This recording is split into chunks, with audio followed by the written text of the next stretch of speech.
Welcome back to Golden Rule Radio. Today's April 5th, and we're here to focus on the precious metals markets and the fundamentals that move those markets.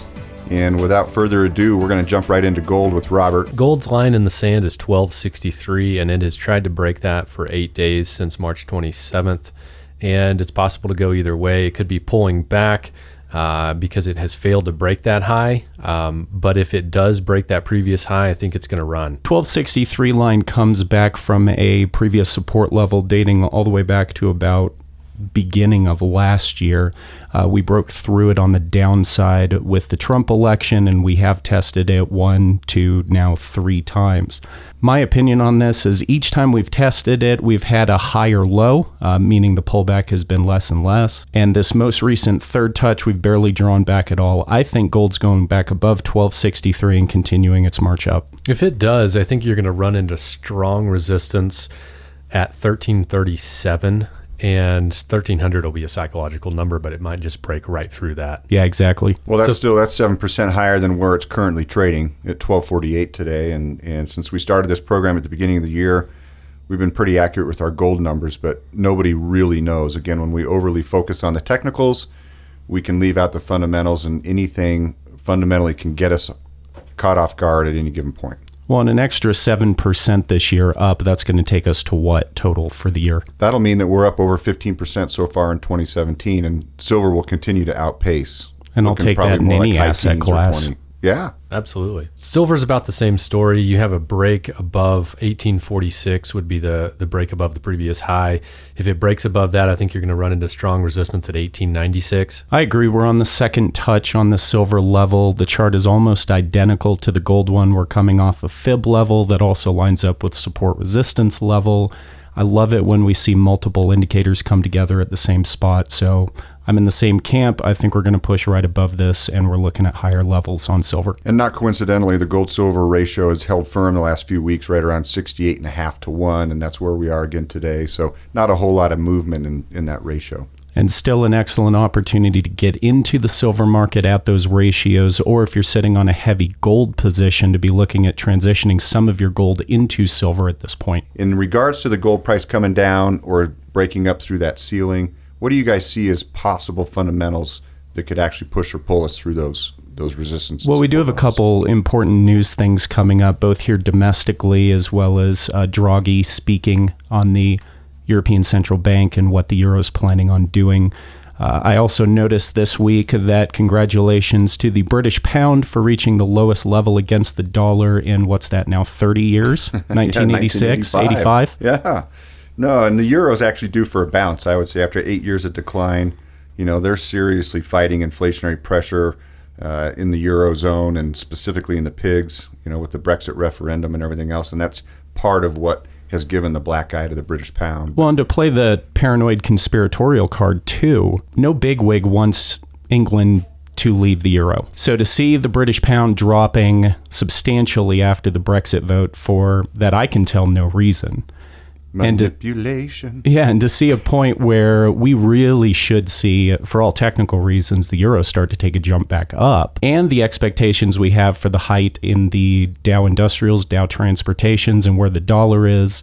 And as much as I'd love to still see that 104 on the dollar, I think long-term we're looking at lower dollar prices. You've got all these different fundamental factors lining up right now that tell me it's time for a shift. So before we leave the currencies, where is the U.S. dollar today? What's going on, Robert? The dollar's just above 100, and I think it could push lower because it did break the previous low. It also could rally back up into that resistance at 102.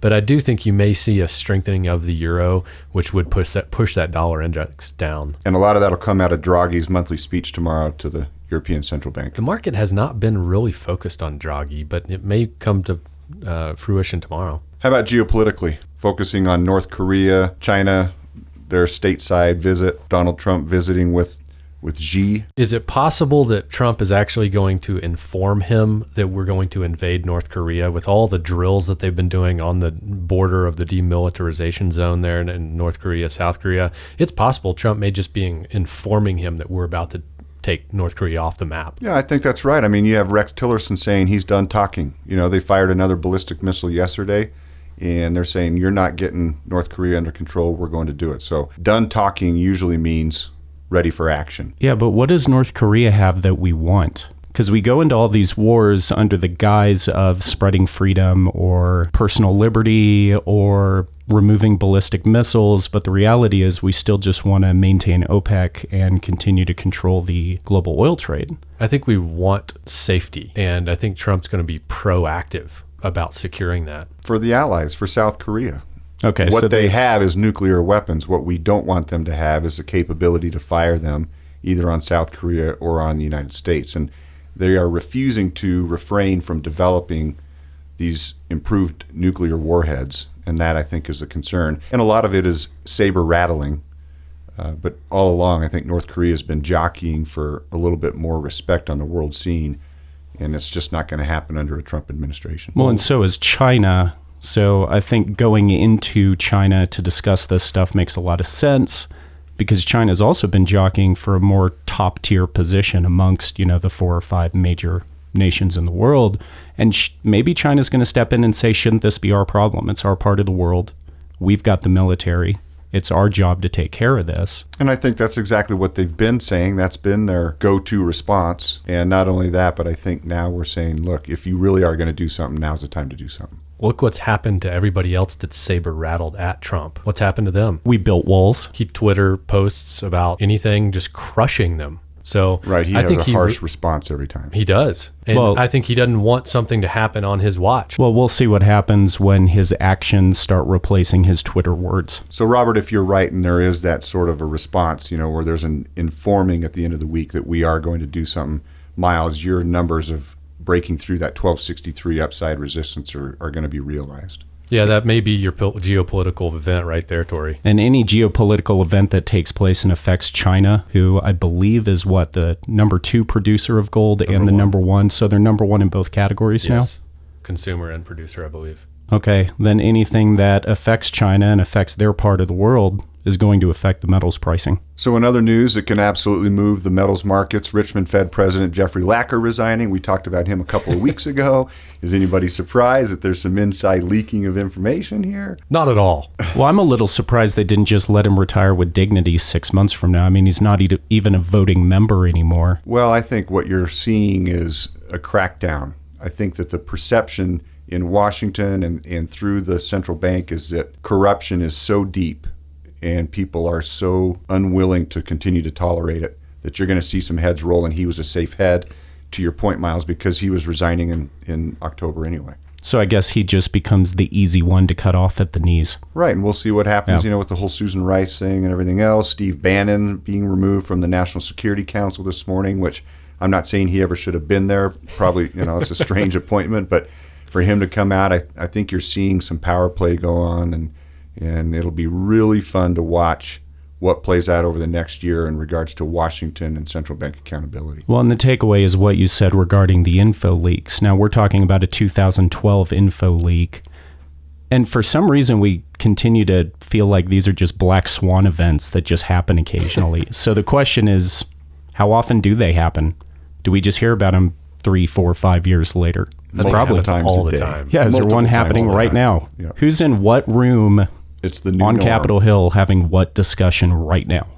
And if you don't have info leaks, you now have automated trading. Well, yeah, J.P. Morgan building an automated advisor. Which major clearinghouse is not now? Everybody wants to be in the robo-trading business, and, that's maybe what we should be doing. I think that's just going to set up all the patsies who want to get onto that robo-trading platform to just be the next suckers holding the bag. Yeah, the purpose of the big brokerage houses is to sell the positions out of their biggest clients into the hands of millions of their smallest clients. Now they don't even need brokers to do it. They're going to have the algorithms for the big boys making their money, and they're just going to shift that garbage off to the smaller players like you and me when they need to. It's a sign of the times with people just want to be on autopilot. I think that's what a lot of Americans are on right now, is they just think that everything's just going to be cruise control, just smooth sailing, and there you go. There's interest there because of that mentality. When really you should become your own central bank. Absolutely. By owning the physical metals, it gets you off the radar and it gets your own assets into your own hands, and you're out of the game.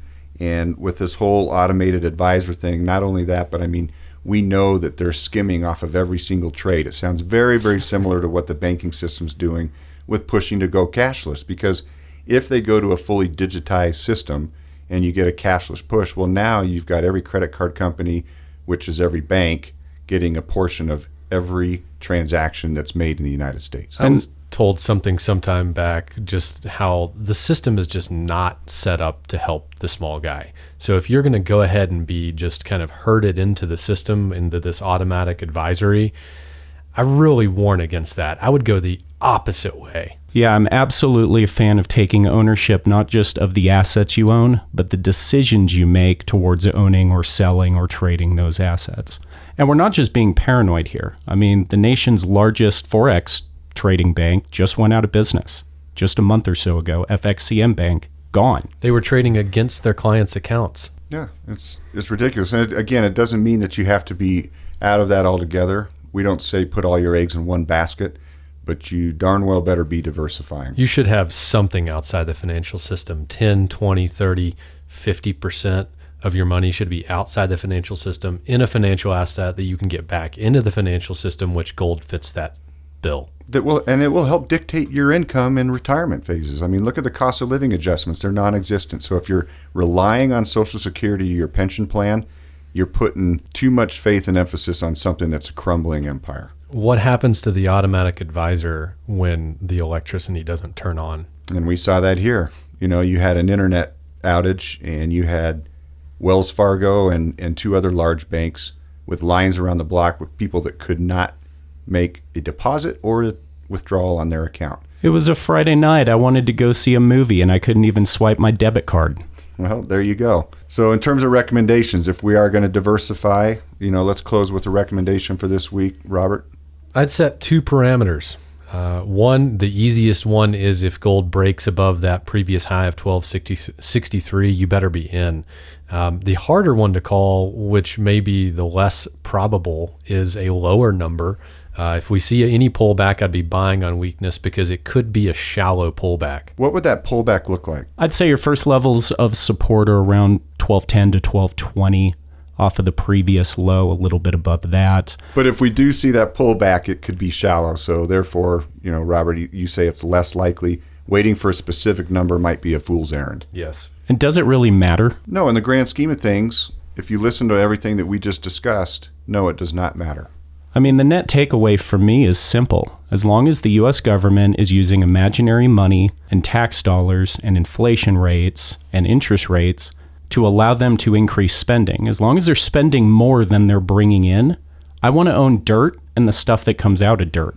To me, it's that easy. I don't care if it's 1220, 1500 or 10,000. I don't care what the price of gold is. I care what the government's doing and being out of the assets that they have all the manipulation tools, they have all the insider trading, they have the algorithmic trading. I just want a piece of my assets in something real. Great advice. We're so zoomed in on these numbers in this show this week, especially.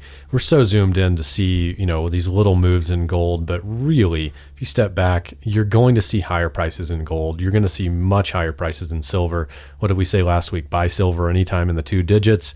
You're going to see higher prices with gold. It's just inevitable. It really is. And I agree with those price points. It does motivate you to know that you can save 1% or 2% on a pullback.